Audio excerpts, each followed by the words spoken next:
Currently, there is a new development with YouTube monetization, and a lot of creators are getting rejected as soon as they apply for the YouTube partnership program. And it's not even because of maybe they didn't get to the 1,000 subscribers or the full 4,000 public watch hours. It's simply because of two things that if you do not avoid, you can as well lose your monetization. You have to make sure that you do not fall under the trap of any of these two mistakes that I'm going to be sharing with us right now. This is something that is currently affecting a lot of channels, both faceless and not. So just try your best to make sure you pay maximum attention, okay? And with that much being said, let's dive straight into the video. So the very first change that is affecting a lot of YouTubers, that is stopping their monetization, that is causing YouTube to reject their monetization as soon as they apply, is what I call the reuse content. Now, don't get me wrong, reuse content does not really mean you re-uploading a particular video on your channel. Yes, of course, it could actually count, but most YouTubers that actually get this reuse content claim, reuse content rejection, if you go through the channel, they do not upload any video twice. That is why you have to make sure you pay maximum attention to the kind of content you are dropping here on YouTube, most especially if you are in the faceless niche, because this particular point happen to affect the faceless niche more. So the question now is, what does reuse content means? Reuse content simply means that the videos you are uploading on your channel are kind of similar to other videos that is already uploaded on YouTube. So if your content is looking like somebody else content on YouTube here, that is when you're going to get the reuse content claim. That is why I said initially it's mostly common with the faceless YouTube, because there are some faceless YouTube channel that you come across, you discover that the thumbnails are the same, the title patterns are the same. In fact, the backgrounds of the videos, they are similar with a lot of other creators on YouTube here. So you know what to do for you to be safe from this reuse content. You have to make sure that your content is originally created by you. That is the number one thing that YouTube wants to see. Then secondly, your own content is looking unique, because two creators can use almost the same pattern to create a particular video, but what differentiates each video is the uniqueness, probably your pattern of hook, probably the way your video ended, and the kind of voice, that is the audio you use for your content. So you have to make sure that you're putting a lot of effort in editing your own video, so it has to stand out unique in order for YouTube not to tag it as reused content. Okay, for example, let's say I see a very funny video on TikTok and I want to bring it down here. I personally need to remove the voice, number one. Then maybe take an audio voice from YouTube Studio Audio Library, use it, and if possible, add a voiceover to it, either with AI or my personal voice. That way, I have add uniqueness to the video. I'm not just doing copy and paste. That is what YouTube tag as reuse content. So you have to make sure that you learn how to properly edit your video in order for you to be safe. Okay. Then secondly, for those of us that make use of Pinterest, Pixels, you go there to get downloaded video. That is, you download videos from there to use it as your background display on your faceless videos.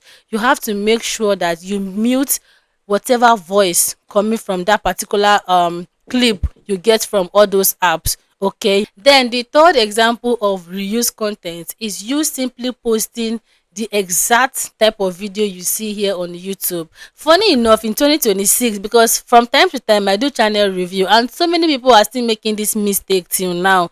There are some channels you come across, they'll be like, oh, I kind of saw this video on this channel and I love the cartoon that I saw there, so I decided to download it and mute the voice and post it on my channel. It doesn't work that way.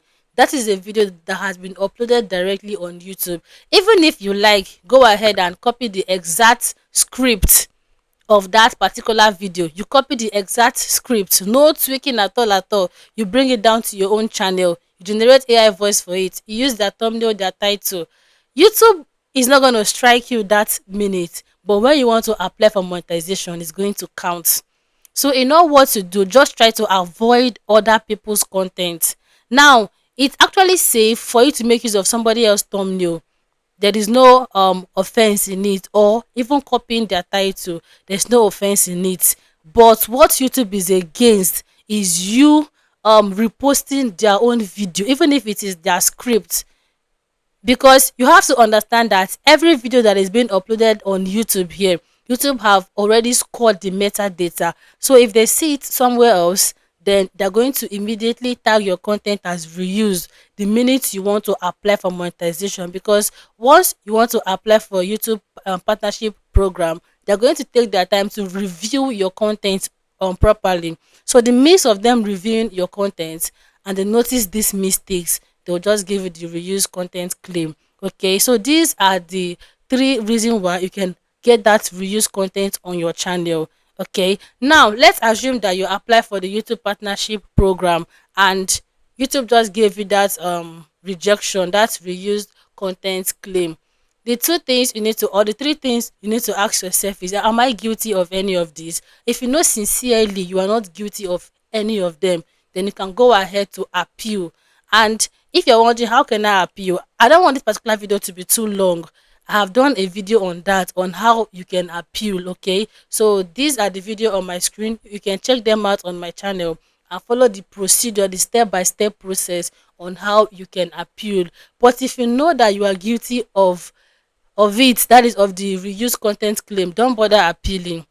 Just wait and reapply again for YouTube monetization. Just make sure you go ahead to delete any video that is like that on your channel and reapply again, maybe after 3 months. Okay. So now the second issue that can actually stop YouTube from monetizing your channel or getting you rejected as soon as you apply for YouTube monetization is inauthentic content. And this is where a lot of creators get it all wrong, because you might be uploading your content without getting any strike, without having any issue. You've been uploading your video, but the minute you go ahead to apply, YouTube will just send you that email. This is where a lot of beginner YouTubers get it all wrong, because lately I've been getting a lot of emails relating to this inauthentic content. So you have to make sure that in all what you do, don't allow YouTube to feel that your channel is inauthentic. Okay, now the question is, what does inauthentic content means? Or when you get an email like that as soon as you apply for monetization, what does it simply means? In a layman English, or in a layman word, inauthentic content simply means that your content does not look real, does not look original to YouTube. They perceive that you are just uploading any AI video you come across. That is, there is no real or personal identity to your content. So whenever YouTube sees your content like this, they will just go ahead and give you inauthentic claim.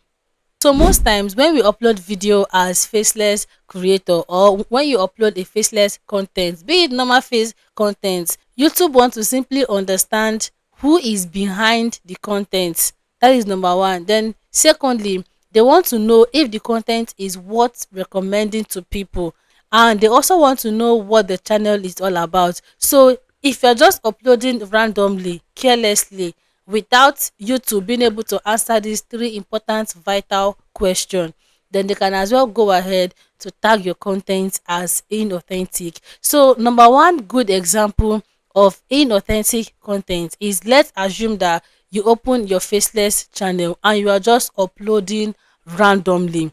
You can just wake up and upload 5 to 6 shots in a day. Same thing goes to your long form content. There is no this momentum, there is no time for your content to even actually get the right momentum.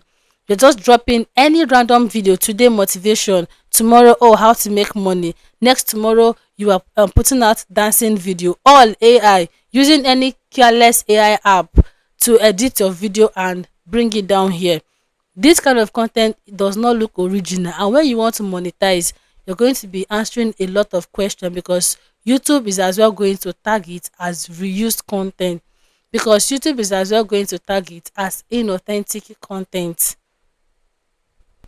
So number two example is using AI voice with no personality, no deep explanation, and no human touch. Yes, I reviewed one particular channel sometimes ago, and the AI voice was just sounding too robotic. No full stop, no comma. There are some AI voice you subscribe to or you get, and it will just be sounding without any control. Just like you, for example, maybe you want to go into the faceless niche, and you're making use of the CapCut AI voice. We all know that CapCut AI voice is not fully accepted by YouTube, so your content could either get the reused content claim or this inauthentic content claim. Why? Is simply because YouTube does not really accept CapCut AI voice. You have to get a paid AI voice that sounds human and use it for your content. So if you know that the videos you are posting on your channel, you are sounding robotic, be it movies, AI movies you're posting, you're sounding robotic, just know that there is every 80% to 90% chances that you can apply for the monetization and you get rejected. So what do you have to do? Just like as I said earlier on, make sure you pay to a very very acceptable AI voice, and one of the most popular one is 11 Labs. If you can get it, go ahead and get the package. There is lesser one and there is higher one, just so you could be on the right side. Okay. I really don't have any idea of other AI app that you can use as voiceover, but I'm going to be getting back to us probably in my next video with another AI app that you can actually use for your voiceover and still get monetized without any claim. Okay.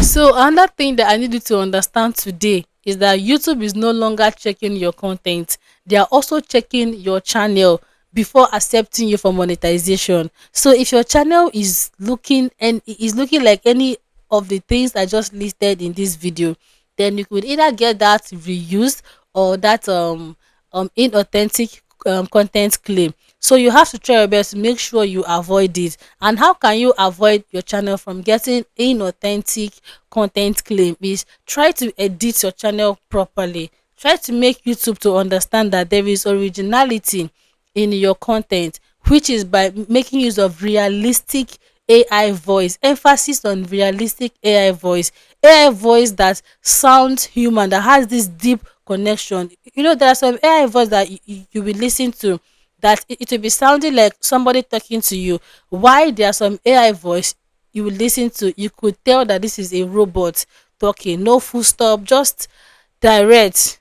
Just make sure you avoid any of this, okay? And if your content is looking original, you are not copying anybody's script. All your scripts, you are getting them directly either from ChatGPT, Copilot, or maybe any other app or website you can use to generate your script. Sometimes add your own to it.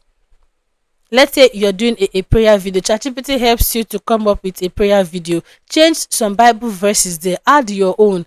Just try your best to make it unique. Let it connect with your audience. Growing on YouTube here requires a lot. That is why I see some people, they just open their channel and in 2 months they're looking for monetization. It requires effort for a video to stand out and get visibility. A lot of work is being put. Except maybe you just post a first video and you just have the luck to go viral. You have to understand that going viral does not even guarantee monetization or that constant earning on YouTube. Pay attention to your content itself. Okay.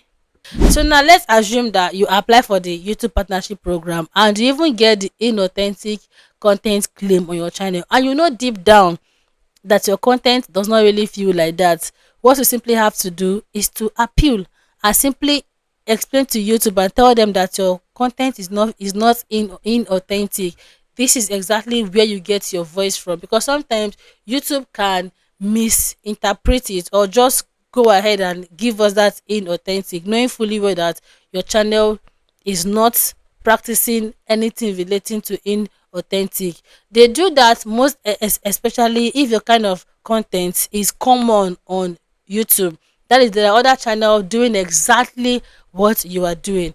That is why most of the times they just randomly give you that inauthentic, and what they expect you to do in return is to prove to them wrong that I get my voice from 11 labs. This is how I come up with my audio. This is how I do this and that. Okay, at least in order for you to be safe. But if you know that you are guilty of it, don't just bother. Don't bother. As long as it's inauthentic, don't bother. Go ahead and wait for 90 days, because you might go ahead and appeal and they will still tell you that it's rejected. So just go ahead to make sure to wait for 90 days. Delete any video that you know that it's looking like that, and reapply all over again in the next 90 days. Okay. So these are the two main issues now that is stopping a lot of channel from getting monetized. If I tell you guys how many channels I work with in a week alone relating to this reused content issue and inauthentic content issue, you'll be surprised. Sometimes some are accepted, sometimes some are rejected. Why? Is because we there are some channels that practice this mistake without them even knowing. So you know what to do. Try your best to make sure you avoid any of this. Okay. Yeah. So that is going to be bringing us to the very end of this particular video. If you have any question, as usual, do well to drop it in the comments section. Okay. I'll be with us shortly. And as always, I'm going to see you all in my next video. So if you find this video helpful in any way, please make sure to do well to like this video, subscribe to my YouTube channel, most importantly, for you to always come back to update. Okay. And do well to make sure to like this video and share it as well. Okay, and as always, I'll see you all in my next video. Bye.